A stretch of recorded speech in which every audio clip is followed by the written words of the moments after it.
سوف يعلمون أن نحن المسلمون قادمون. Bapak-bapak dan ibu-ibu, ikhwan akhwat jamaah Masjid Istiqomah rahimakumullah.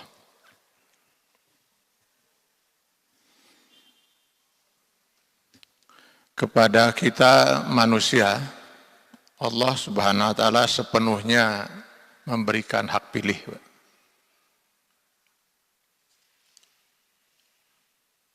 Dan pilihan itu hanya satu di antara dua. Beriman atau kafir. Ini jelas sekali kita akan bisa baca di dalam Quran surah Al-Kahfi ayat 29. Mana Allah Subhanahu wa taala berfirman, "Wa qulil haqqu min rabbikum faman syaa'a falyu'min wa man syaa'a falyakfur."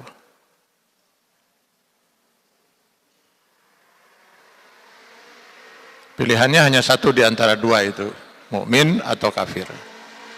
Karena itu manusia terbagi hanya kepada dua golongan, mukmin dan kafir.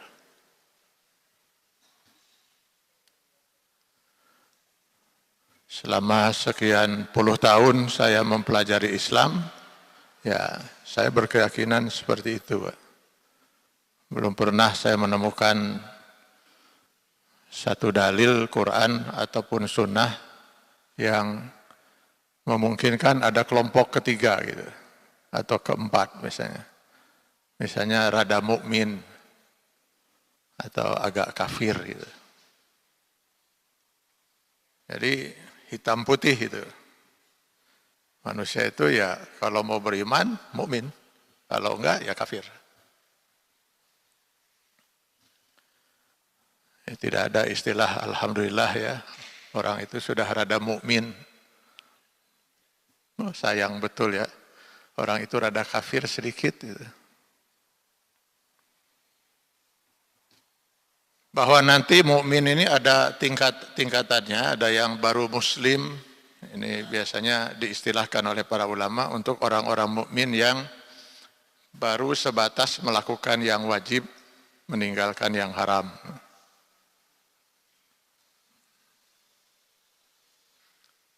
Ada juga yang sudah tingkatannya muhsin.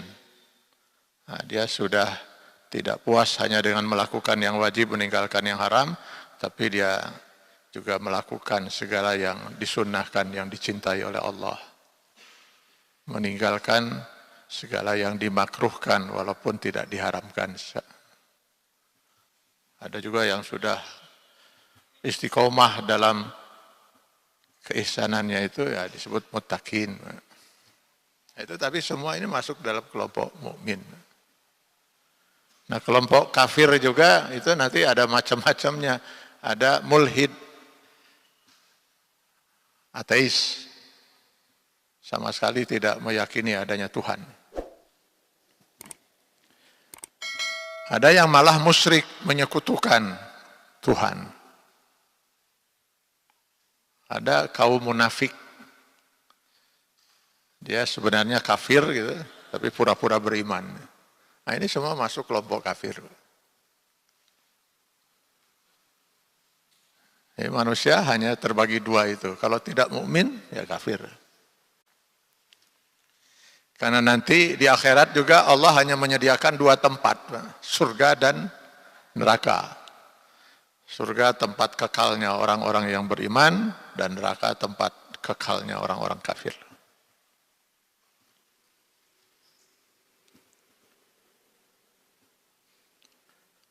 Kenapa saya ingin mengangkat tema ini, Pak? Mungkin ini untuk sekian kali pertemuan nanti. Karena saya melihat makin hari di negeri yang katanya mayoritas muslim ini semakin tidak jelas batasan mana mukmin, mana kafir. Ya kecuali mungkin kalau kita lihat di KTP agama dia tulis Islam. Lalu kita hukumkan dia muslim.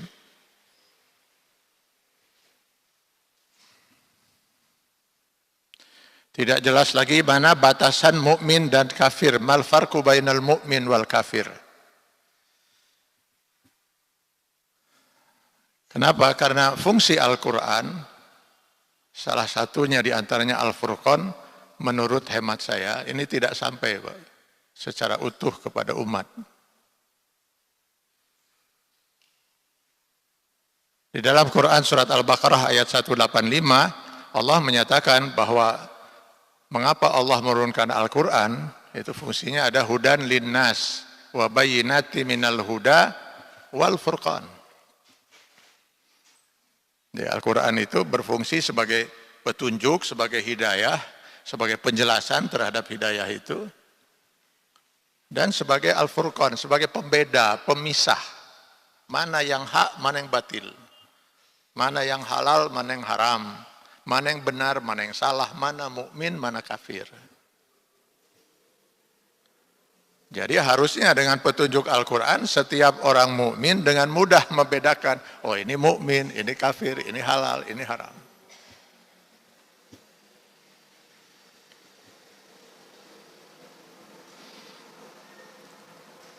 Tapi karena dakwah misalnya untuk menyatakan yang hak itu adalah hak dan yang batil itu adalah batil, yang mukmin ya mukmin, yang kafir ya kafir, itu kurang disenangi, Pak.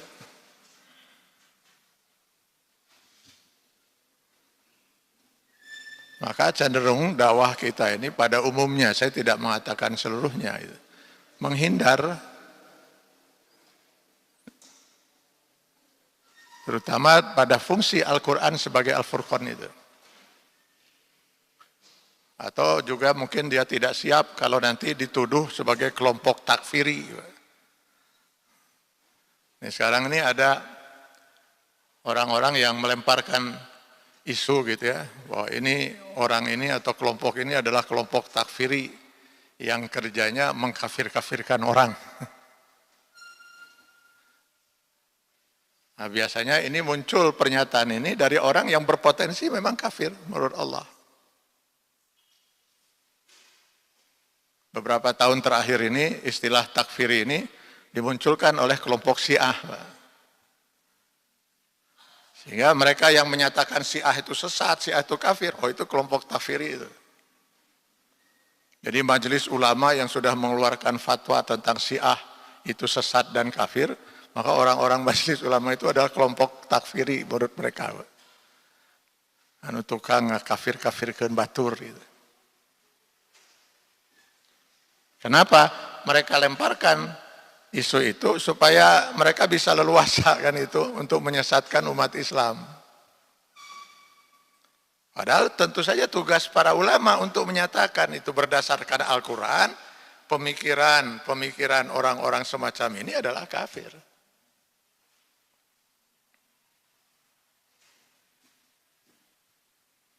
Dari satu sisi, Pak. Dari sisi yang lain, kita lihat di masyarakat kita masih banyak sekali praktek-praktek kemusyrikan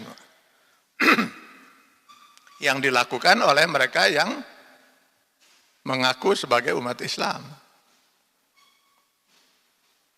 Yang kalau kita lihat di dalam petunjuk Al-Quran dan sunnah Rasulullah SAW, jelas sekali perbuatan-perbuatan itu adalah perbuatan musyrik.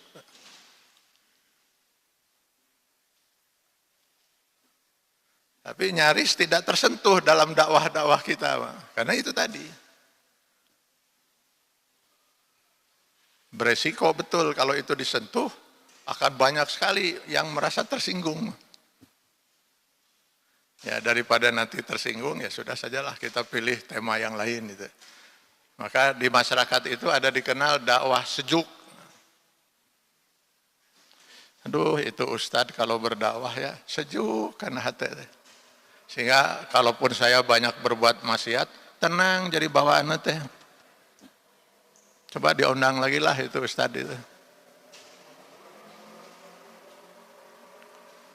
Nah, kalau Ustadz yang itu, yang satu lagi, aduh itu ampun ya Allah. Baru juga 5 menit berdiri di mimbar sudah bicara halal, haram, kafir, mukmin, surga, neraka. Saya pernah mendengar ceramahnya sekali tilu peuting teu bisa sare atuh. Ini mah ustad radikal. Coret itulah. Tong diondang deui.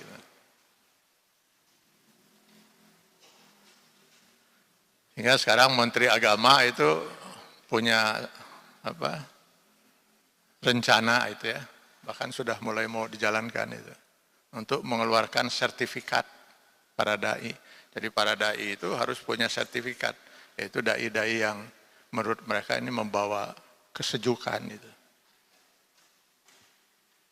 Sehingga nanti pemimpin yang berbuat salah nggak pernah akan dikritik lagi, Pak. Secara rejuk sadayana teh.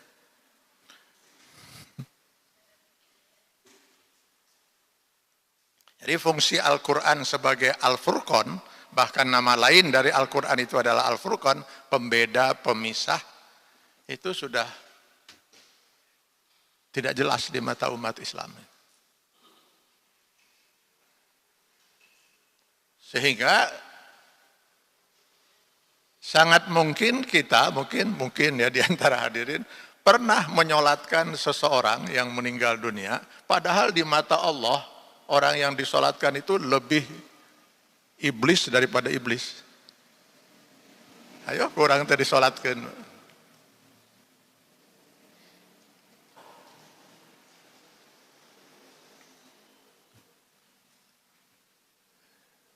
Saya pernah ada 2 orang di Indonesia ini, Pak. Yang satu bergelar Kiai Haji, nggak mungkin saya sebut namanya, Pak, karena sudah meninggal.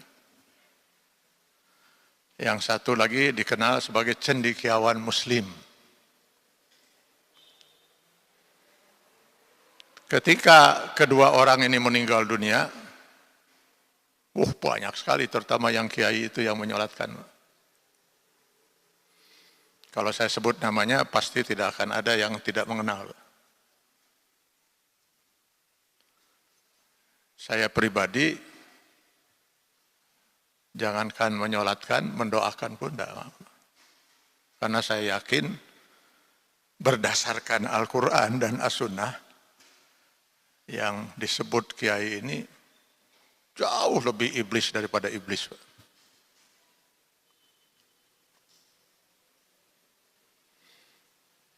Iblis cuma menentang satu aturan Allah. Yang bersangkutan selama hidupnya berapa kali menentang aturan-aturan dan hukum Allah. Bahkan pernah mengusulkan agar Al-Baqarah ayat 120 dibuang dari Al-Quran. Karena menurut dia, gara-gara ayat inilah umat Islam tidak bisa toleran terhadap orang-orang non-Muslim. Buang saja ini Al-Baqarah 120. Di kita yang begini disebut kiai.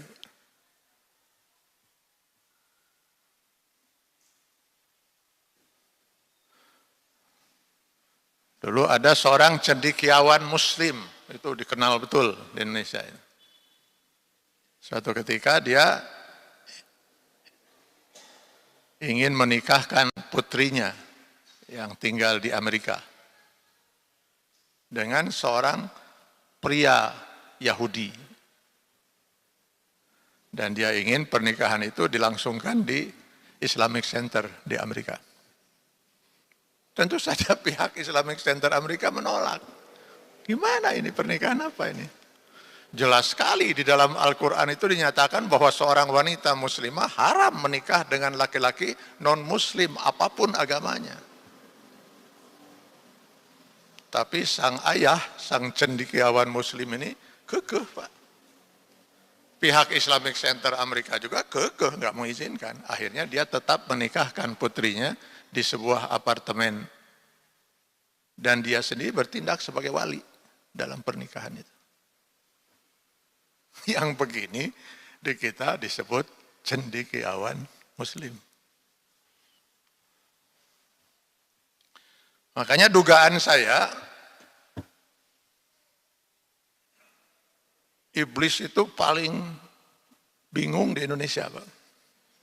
Iblis yang asli itu. Bingung dia itu. Dan paling kehel di kayak orang-orang Muslim di Indonesia itu. Saya, kata iblis, keimanan selama 80.000 tahun akhirnya dinyatakan gugur oleh Allah Subhanahu wa taala hanya gara-gara menolak satu aturan Allah. Lalu dilaknat oleh Allah. Dan umat Islam juga sedikit-sedikit ikut melaknat. Auzubillah minasyaitonirrajim, auzubillah minasyaitonirrajim. Ari si eta, kata iblis itu. Berapa aturan hukum Allah yang ditentang itu? Malah disebut kiai, malah disebut cendekiawan muslim, meninggal malah disolatkan. Kehel cek iblis. Kesel iblis itu.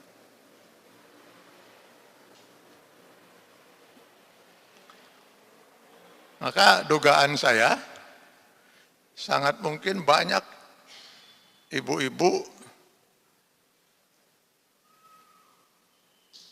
yang selama ini terus berzina dengan laki-laki yang dia sebut suaminya.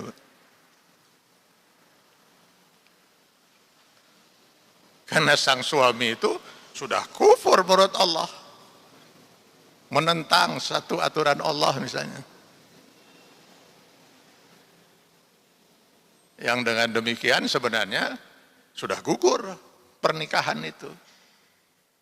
Sebab syarat sahnya pernikahan itu calon suami harus seorang muslim.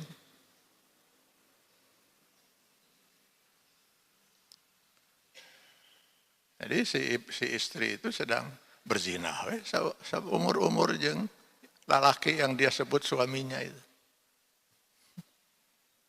Akibat dari ketidakjelasan ini, mana yang batasan, mana mukmin, mana kafir.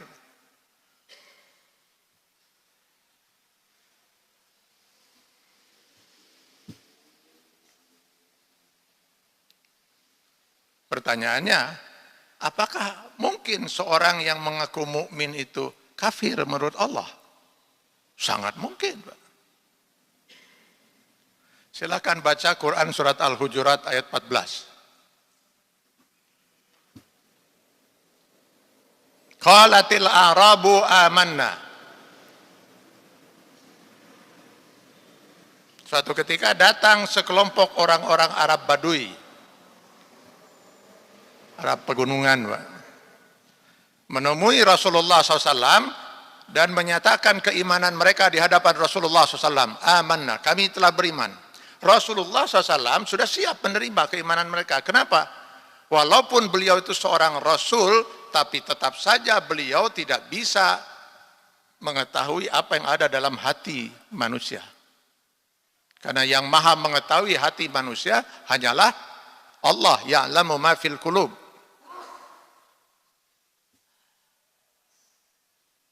Karena itu salah besar ketika kita misalnya mengatakan, bagaimana mungkin kita mengkafirkan seseorang? Memang betul dia mengucapkan itu, memang betul dia melakukan perbuatan kekufuran, tapi jangan-jangan hatinya tidak seperti itu. Lah kita nggak tahu urusan hati orang. Kita menyatakan seorang itu mukmin atau kafir dari ucapan dan perbuatannya, bukan dari hatinya. Hati nggak pernah kita tahu, Pak. Sekarang saya ambil contoh. Berdiri seorang di samping saya. Lalu di hadapan Bapak dan Ibu sekalian menyatakan asyhadu an la ilaha illallah wa asyhadu anna Muhammad Rasulullah. Pertanyaan saya, muslim enggak dia? Muslim. Kenapa? Lah dia baru menyatakan 2 kalimat syahadat, Pak. Jangan-jangan dia mengatakan itu karena mau menikah dengan seorang wanita muslimah, bukan karena dia meyakini agama Islam. Ya enggak tahu hatinya, Pak. Jadi kita menghukumkan seorang itu muslim dari ucapan dan perbuatannya, bukan pula dari hatinya. Begitu juga ketika kita menghukumkan seseorang itu kafir dari ucapan dan perbuatannya menurut Al-Quran atau sunnah Rasulullah, itu kafir. Urusan hati kita nggak tahu. Jangankan kita, Rasulullah pun tidak tahu hati manusia. Makanya Rasulullah siap menerima keimanan mereka. Allah yang maha mengetahui hati manusia kemudian mengingatkan kepada mereka lewat Rasulullah SAW. Kul, katakan Muhammad, sampaikan pada mereka yang menyatakan kami telah beriman itu. Lam tu'minu, kalian belum beriman. Apa ini artinya? Allah menafikan pengakuan keimanan mereka. Jadi sangat mungkin orang yang mengaku beriman itu tidak beriman menurut Allah.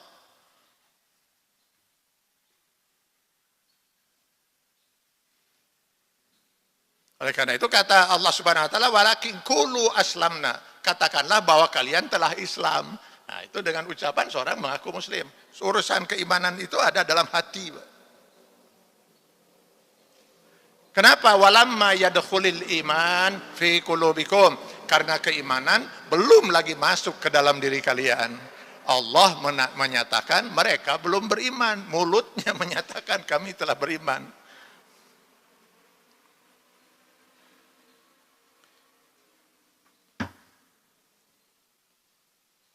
Pertanyaannya, lalu yang mukmin itu yang bagaimana itu? Yang mukmin itu yang seperti apa?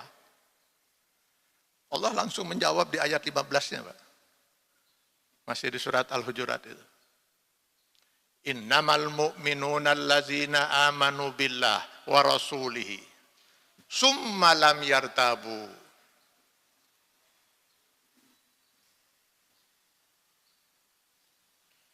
Wajahadu bi amwalihim wa anfusihim fi sabilillah ulaika humus shadiqun. Innamal mu'minun. Kata innama dalam bahasa Arab dikenal sebagai adatul hasr. Yang kalau ini masuk ke dalam satu kalimat, maka apa yang disebut dalam kalimat itu menjadi khusus, Pak. Sehingga hadis Rasulullah SAW yang mengatakan innama bu'istu liutammima makarimal akhlak, saya diutus oleh Allah, kata Rasulullah, hanyalah semata-mata untuk menyempurnakan akhlak manusia. Jadi risalah Islam ini akhirnya bermuara kepada pembentukan akhlak.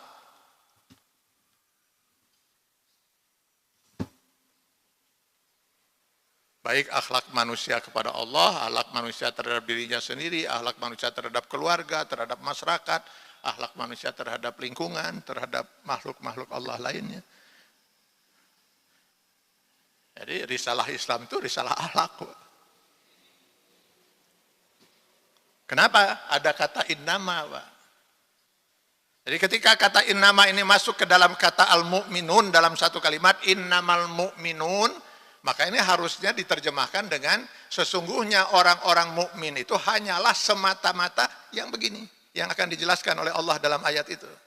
Mafhum mukhalafahnya, pengertian di balik itu berarti yang tidak begini bukan mukmin. Yang mukmin itu hanyalah semata-mata nukieu. Berarti lamun teu kieu ya bukan mukmin. Kalau bukan mukmin apa istilahnya? Ya kafir.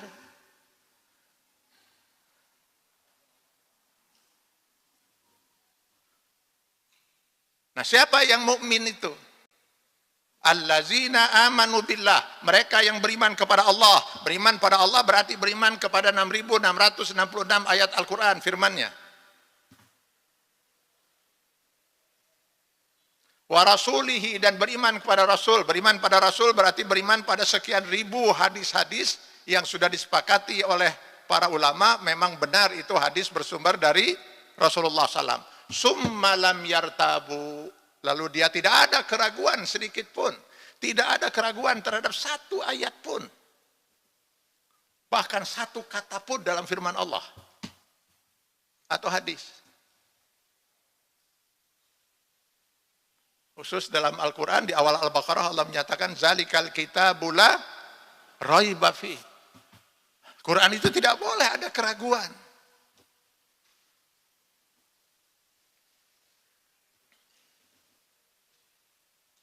Terima ajaran Islam lewat Al-Quran dan As-Sunnah sepenuhnya atau tidak sama sekali.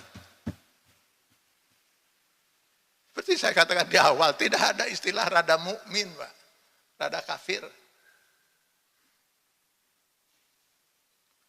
Soal apakah dia belum mampu melaksanakan ajaran Islam itu persoalan lain. Tapi soal keimanan dia harus utuh, Pak, harus mengimani. Gak boleh ada satu aturan Allah pun yang diragukan.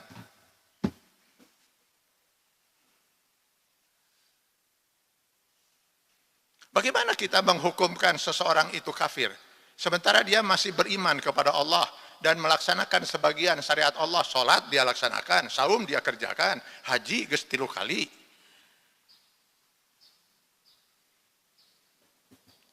Sekarang pertanyaan saya, iblis itu beriman nggak kepada Allah?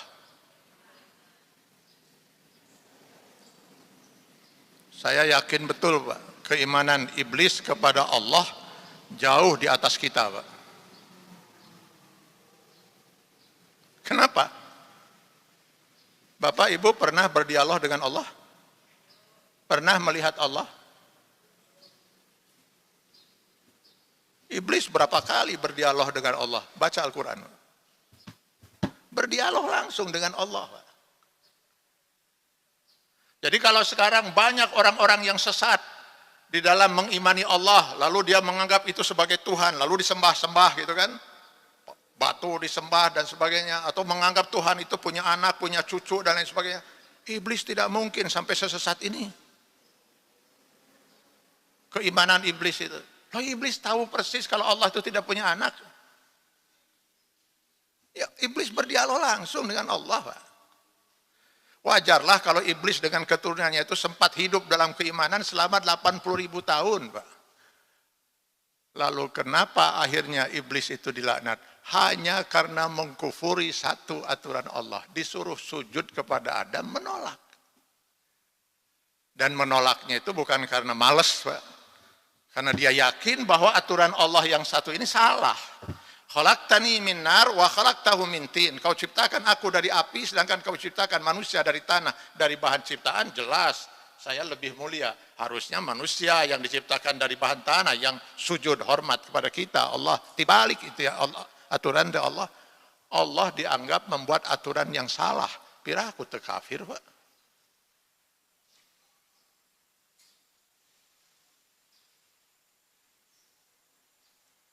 Makanya ketika Bani Israel sudah tidak punya lagi pilihan Pak. Bermacam-macam hujah yang mereka lakukan untuk mengkufuri Allah dan aturannya. Gak bisa lagi mereka ini kan. Selalu bisa dijawab oleh Nabi Musa alaihissalam. Dengan firman-firman Allah yang turun kepada beliau. Maka akhirnya Bani Israel kemudian menyatakan, kalau begitu kami siap beriman. Kami siap beriman dan kami siap melaksanakan aturan-aturan dan hukum-hukum Allah sepanjang aturan dan hukum Allah itu sesuai dengan hawa nafsu kami.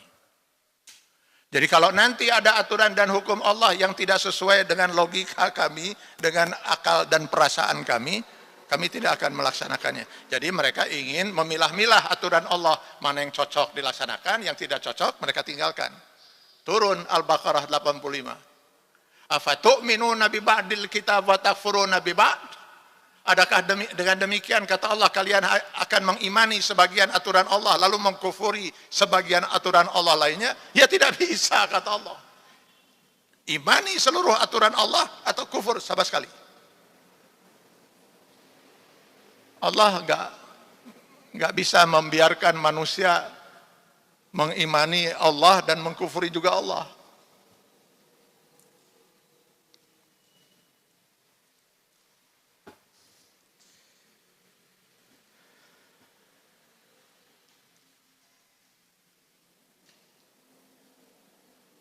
Coba lihat di Quran surat Al-Anfal ayat 2 dan sampai 4. Kembali Allah mengawali firman-Nya dengan kata innamal mu'minun. Sesungguhnya orang mukmin itu hanyalah semata-mata allazina iza dzukirallah wajilat qulubuhum. Mereka yang apabila disebut nama Allah bergetar hatinya. Wa iza tuliyat alaihim ayatuhu, dan apabila dibacakan firman-firman Allah zadathum imana, bertambah keimanan mereka, bukan malah kemudian mengkufuri sebagian aturan Allah. Wa ala rabbihim yatawakkalun, dan hanya kepada Allah lah mereka bertawakal. Allazina yuqimuna shalat wa mimma razaqnahum yunfikun. Ulaika humul mu'minuna haqqan. Coba lihat itu. Di ayat 15 Al-Hujurat diakhiri dengan Innamal mu'minuna alladzina amanu billah summa lam yartabu wa jahadu bi amwalihim wa anfusihim ulaika humus shadiqun. Mereka inilah yang benar keimanannya. Pengertian di balik itu berarti yang tidak begini tidak benar keimanannya. Di Al-Anfal ulaika humul mu'minuna haqqan. Mereka inilah yang benar-benar keimanannya. Artinya yang tidak seperti ini ya tidak benar keimanannya.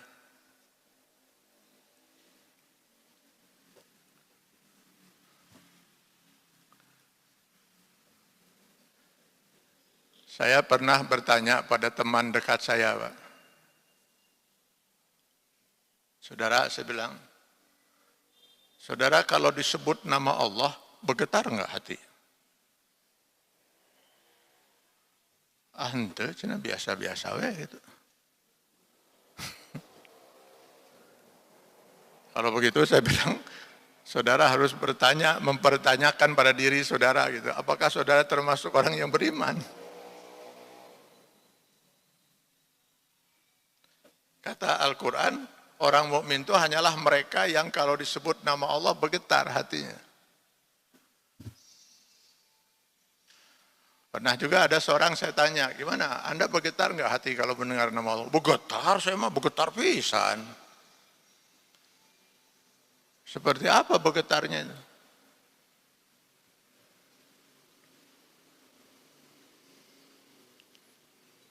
Bergetar tapi tidak melaksanakan syariat Allah, getaran naon atau itu?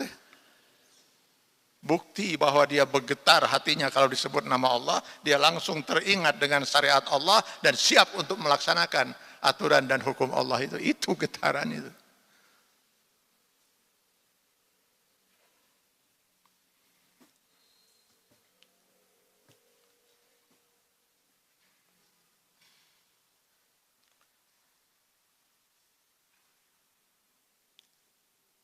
Bapak-bapak dan ibu-ibu, saudara-saudara jamaah kuliah duha Masjid Istiqomah rahimakumullah. Jadi kita harus siap bertanya dan menjawab dengan diri sendiri. Mukminkah kita menurut Allah Subhanahu wa taala? Ari rarasaan mah mukmin lah gitu. Rarasaan mah itu ya. Jika nama itu. Saya betulkah kita ini mukmin menurut Allah, Pak? Mumpung kita masih hidup, masih diberi kesempatan hidup di alam dunia ini.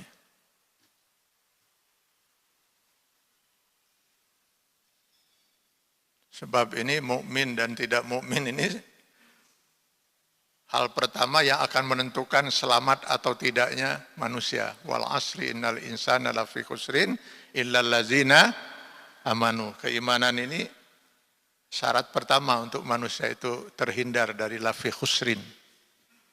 Kalau dia mau selamat dunia akhirat, dia harus mukmin. Nah, masalahnya mukminkah kita?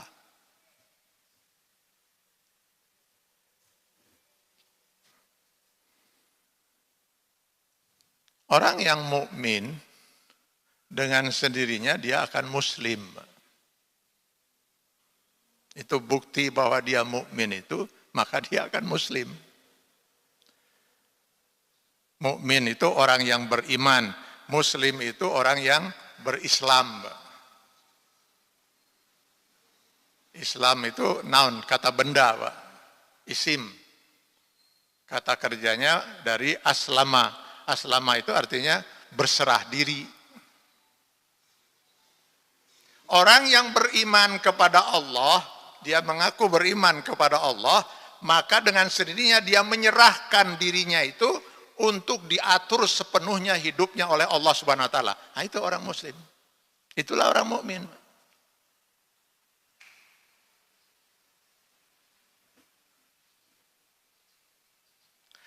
Mau dimengerti atau tidak dimengerti oleh akal dia, aturan Allah itu.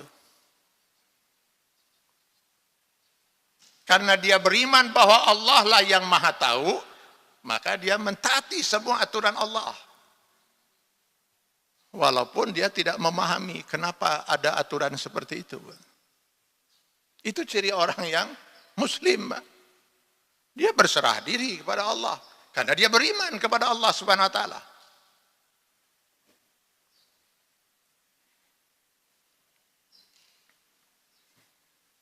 Saya perlu juga menekankan masalah ini karena saya lihat masih terlalu banyak kita umat Islam yang mengaku beriman itu yang masih terus saja mendiskusikan dan mendebatkan aturan dan hukum Allah.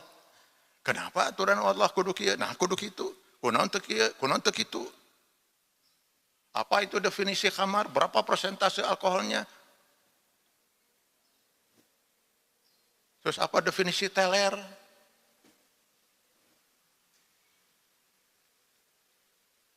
Diskusi terus nu teler beuki loba.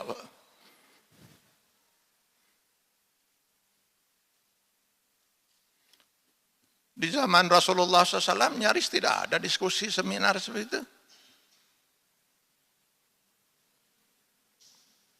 Begitu Allah Subhanahu wa taala menyatakan innamal khamru wal maisir wal ansab wal azlam rijsun min amali syaitan fajtanibuh. Sebenarnya khamar dan permainan judi dengan segala macam bentuknya itu adalah perbuatan keji dari perbuatan setan, karenanya jauhilah. Dan Rasulullah SAW menyatakan definisi khamar itu kullu khamrin, kullu muskirin khamrin, wa kullu khamrin haram. Setiap segala sesuatu yang memabukkan itu masuk dalam kategori khamar, dan setiap khamar itu haram dikonsumsi. Kalau dia sudah dinyatakan khamar, masuk jenis khamar, faqaliluhu au kasiruhu haram. Mau sedikit, mau banyak, mau teler, mau tidak, berurusan dengan barang haram itu haram hukumnya. Ada yang tidak jelas? Jelas pisan, Pak. Makanya para sahabat itu walaupun tidak ada yang S1, S2, S3, Umar bin Khattab kan apa gelarnya, Pak? Ya radhiyallahu anhu. Tidak ada yang Profesor Dr. Umar bin Khattab, Dr. Andes, Abu Bakar As-Siddiq, MA. Mereka nggak pernah mengecam pendidik, tapi dengan mudah memahami ajaran Islam itu. Apa yang mau kita diskusikan lagi begitu jelasnya, Pak?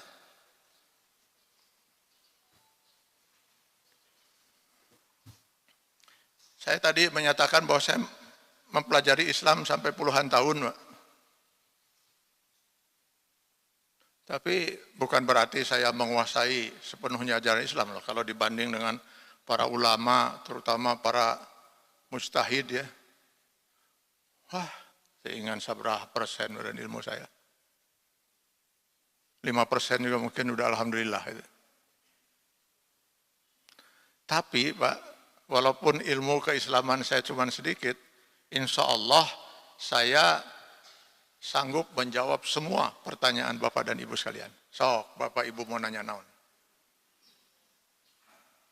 Misalnya Bapak nanya kepada saya, kenapa sholat subuh itu 2 rakaat, sementara maghrib 3, zuhur, asar, dan isya 4? Kenapa?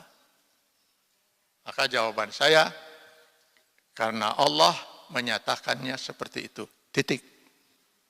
Sok nanya naon deh. Apa nanya naon? Kenapa Islam membenarkan poligami, tidak membenarkan poliandri? Cek Allah gitu. Oh, nanya naon deh. Kenapa hukum waris dalam Islam itu laki-laki dan perempuan 2:1? Aturanana cek Allah gitu. Titik. Sok nanya apa lagi? Insya Allah semua pertanyaan akan saya jawab, Pak.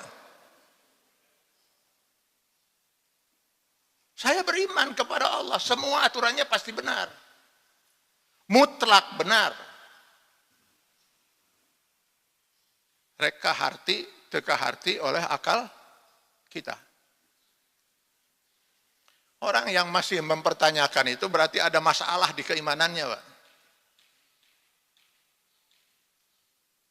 Saya ambil contoh sekarang dalam kehidupan manusia ya.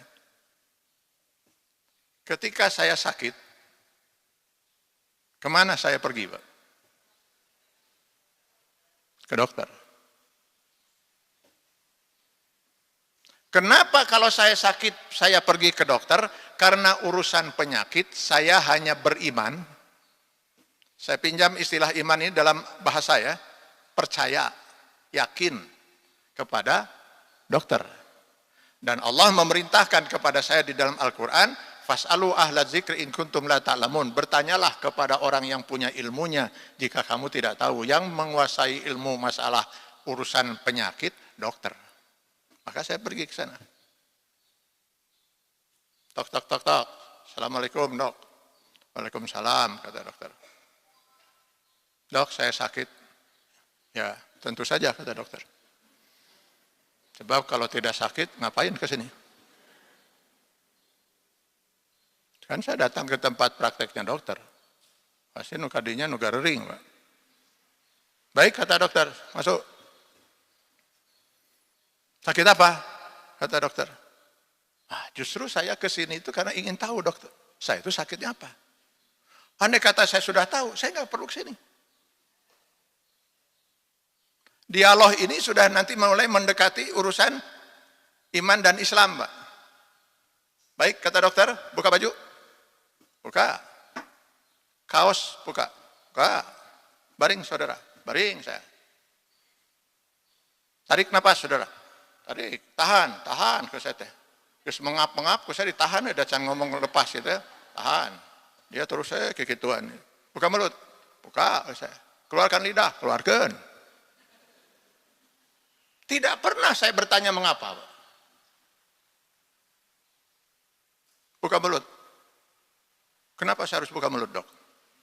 Ya saya harus periksa anhina saudara itu radang atau tidak. Dari awal saya sudah mengeluh kepada dokter, saya sakit perut. Naon urusannya kudu calangap. Mari kita diskusikan, dok. Diskusi saya dengan si dokter itu. Sampai 3 jam saya diskusi dengan dokter, kunaon kudu calangap. Tidak pernah terjadi, Pak.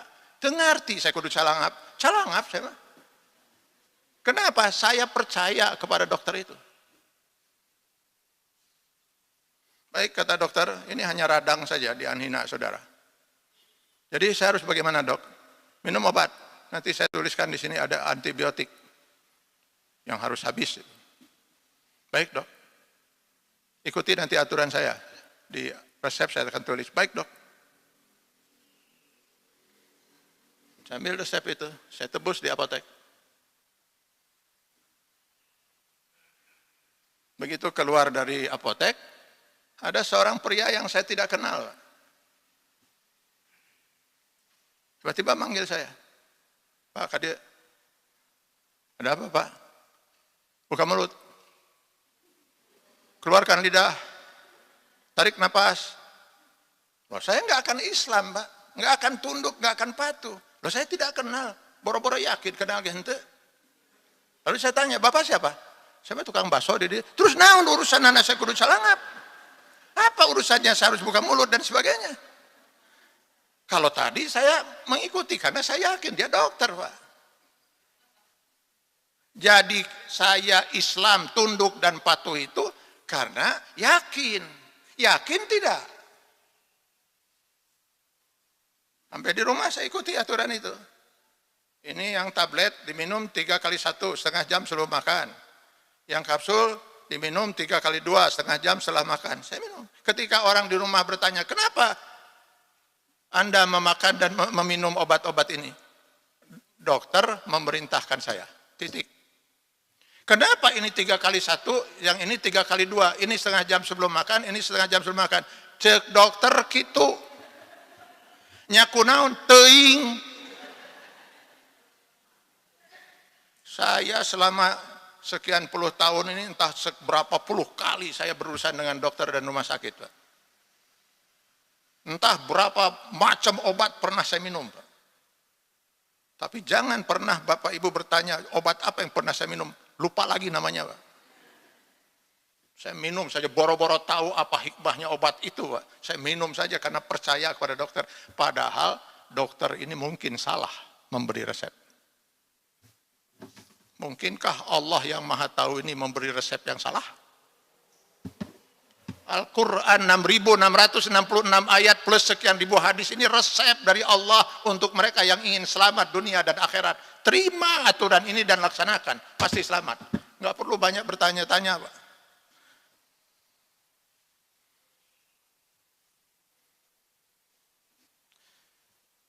Kunaon jadi ngaharulang kieu teh.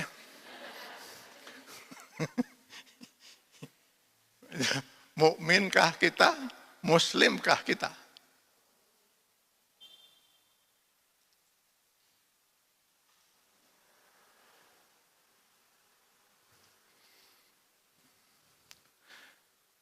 Saya entah sudah berapa kali, Pak, menangani kasus waris. Dan yang luar biasa itu yang datang menemui saya, terakhir itu datang ke kediaman saya.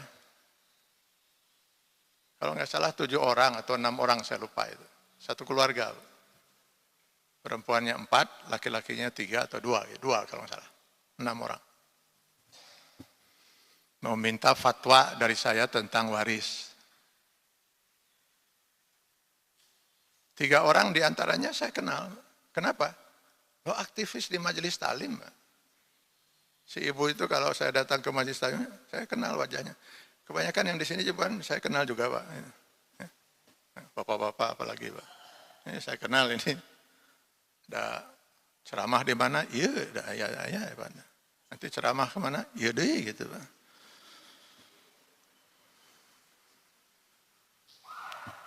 Apa saya bilang masalahnya?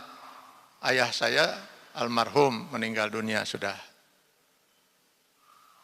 Tinggal istri dan kami anak-anak.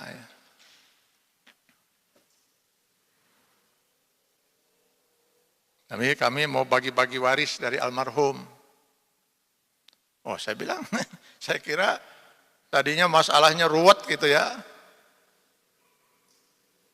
Orang tua dari almarhum, ayah masih ada? Oh, sudah nggak ada. Oh, sederhana sekali saya bilang. Cukup Bapak Ibu baca itu Quran surat An-Nisa ayat 11. Sudah terjawab semua pertanyaan itu. Ngapain jauh-jauh datang menemui saya?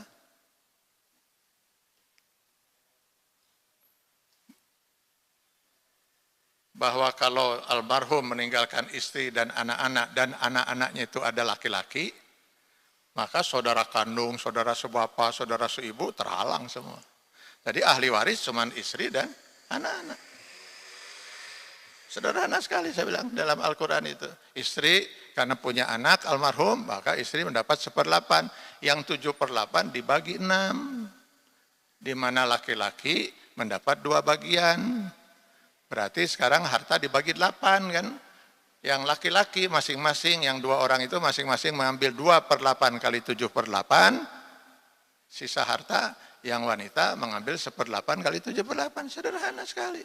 Ari suganto aya naon sudah. Masalahnya Pak, kami ingin ini dibagi rata. Saya tanya, Ibu mau bertanya kepada saya hukum waris berdasarkan Islam atau berdasarkan keinginan Ibu? Kalau berdasarkan Islam sudah saya jawab.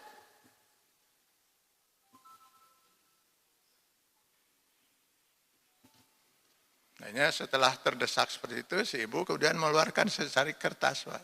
Masalahnya, Pak, sebelum almarhum meninggal dunia, almarhum meninggalkan wasiat. Ini wasiatnya, ditandatangani di atas meterai, ada 2 orang saksi.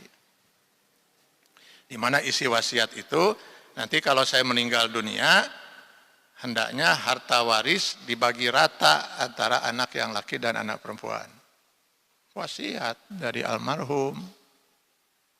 Nah kalau kita sampai melanggar wasiat almarhum, kan berarti kan kita durhaka kepada orang tua. Kalau durhaka pada orang tua kan Allah pasti membenci kita. Hararebat tadi kan ngadalil negara itu.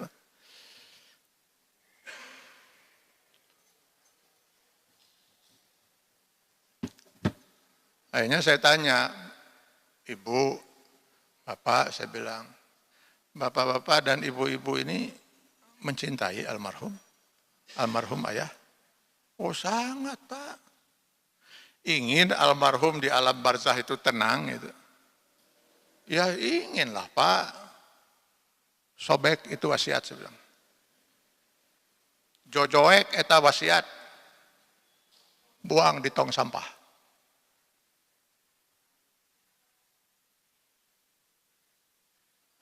Kalau ibu tidak tega, kasihkan ke saya, biar saya nunggah jojoek. Kalau ibu laksanakan itu hukum waris bertentangan dengan hukum Allah karena mengikuti wasiat orang tua, mana yang lebih ditaati oleh ibu dan bapak? Orang tua atau Allah? Kebayang itu almarhum di alam barzah bakal repot sekali itu berhadapan dengan Allah Subhanahu wa taala. Kok berani-beraninya kamu membuat wasiat menentang aturan dan hukumku, kata Allah.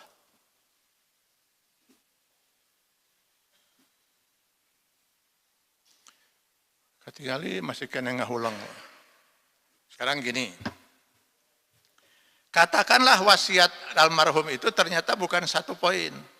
Poin pertama, warisan harus dibagi rata. Poin kedua dalam poin itu, nanti kalau saya meninggal, saya minta semua anak berhenti melaksanakan sholat. Akan ibu laksanakan ini? Tidak, Pak. Nah, ini kan wasiat orang tua. Nanti bagaimana kalau orang tua murka?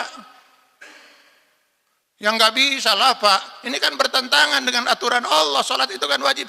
Ari eta waris 2:1 bukan aturan Allah. Ari geus urusan duit jadi para roek jadi nate.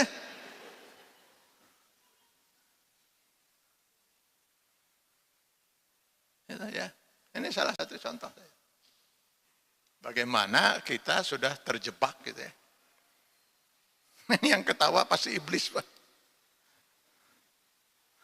Diakalin saja bagaimana itu sampai sekarang ada gonogini, diperjuangkan bagaimana oleh para istri itu untuk bisa memperoleh gonogini, Pak. Tolong saya berikan satu ayat, satu hadis tentang gonogini, Pak. Aturan mana itu gonogini itu? Kan seorang istri itu sudah ditetapkan oleh Allah, haknya adalah kalau tidak 1/4, 1/8 dari harta suami. Di mana kudu dibagi 2 heula. Aturan gonogini itu. Saya cuma ngeri saja, Pak. Baca ayat 10-nya. Quran surat An-Nisa itu. Allazina yakuluna amwalal yatama zulman innama yakuluna fi butunihim nara. Barang siapa yang memakan harta anak yatim dengan cara yang zalim, bukan sesuai dengan aturan Allah, maka dia telah memakan hak ahli waris yang lain, maka sesungguhnya dia telah menyiapkan bara api neraka sepenuh perutnya. Jangan main-main urusan ini, Pak. Sekian rupiah yang bukan hak kita, kita paksa dengan aturan-aturan dunia kita gitu yang kita buat gitu kan, entah itu gonogini, entah mau dibagi rata dan lain sebagainya, sama dengan kita telah menyiapkan bara api neraka sepenuh perut. Siap itu memenuhi perut dengan bara api.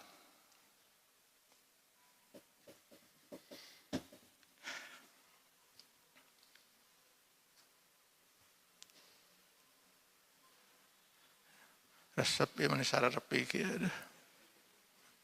Ya itu ya, jadi karena mungkin kita ini terlalu diemplak-emplek dalam dakwah itu ya.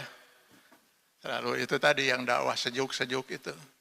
Ini pasti tidak sejuk, Bu. Pasti sangat tidak sejuk untuk Bapak dan Ibu sekalian. Tapi mudah-mudahan dengan cara begini, Bapak Ibu akan sejuk di akhirat nanti di surga Allah.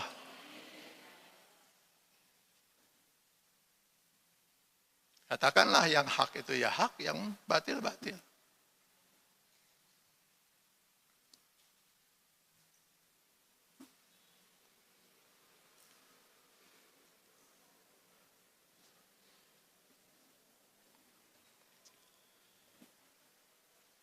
Sudah 1 jam. Jadi saya mulai 8:20, sekarang 9:20. Mudah-mudahan ini sudah memberi semakin jelas, Pak.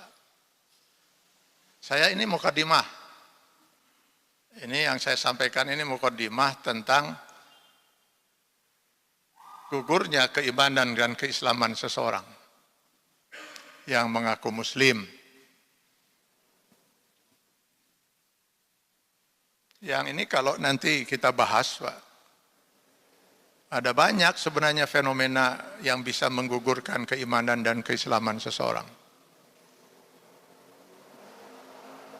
Sementara ini saya sebut banyak saja, Pak.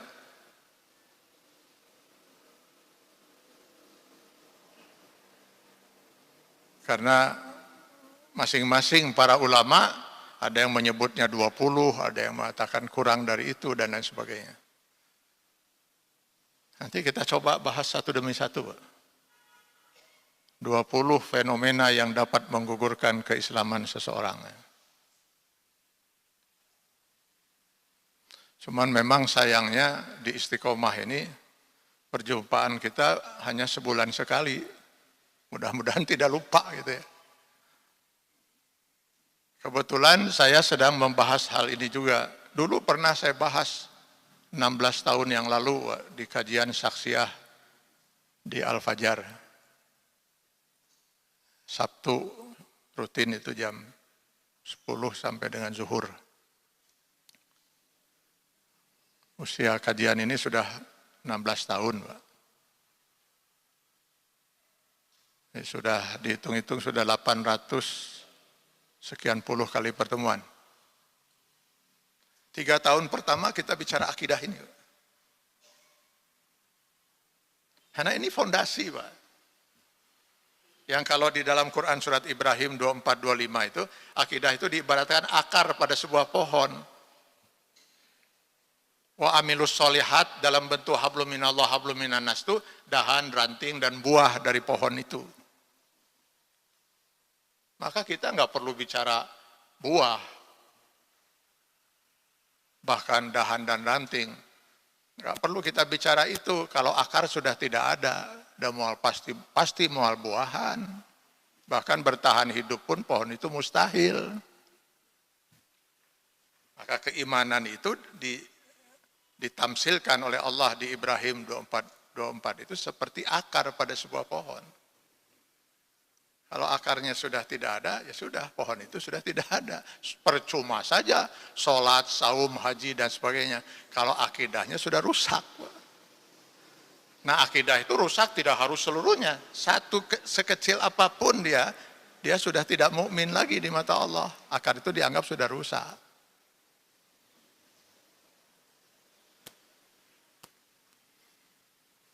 Nah, yang paling pertama, dan ini kalau Bapak Ibu ada waktu dan kita sedang mengaji ulang itu setelah 16 tahun itu.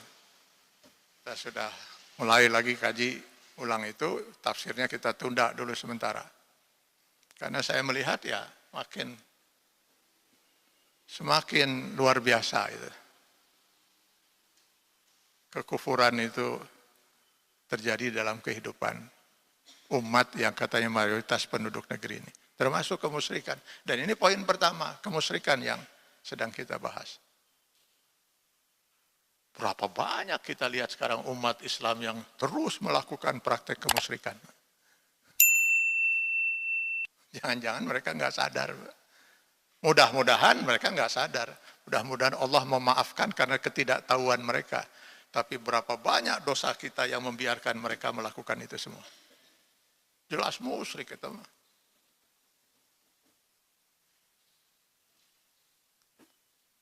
Bagi yang ingin bisa juga ikut kajiannya di hari Sabtu di Masjid Al-Fajar jam 10. Semoga Allah selalu membimbing kita di jalan yang diridhoinya. Mudah-mudahan keimanan dan keislaman kita bisa kita pertahankan secara utuh sampai akhir hayat kita. Sehingga kita berhak untuk memasuki surga Allah SWT. Amin ya Allah ya Rabbal Alamin. Terima kasih. Aku qouli hadza astaghfirullah li wa lakum. Assalamualaikum warahmatullahi wabarakatuh. نرفع الرايات سوف يعلمون أن نحن المسلمون قادمون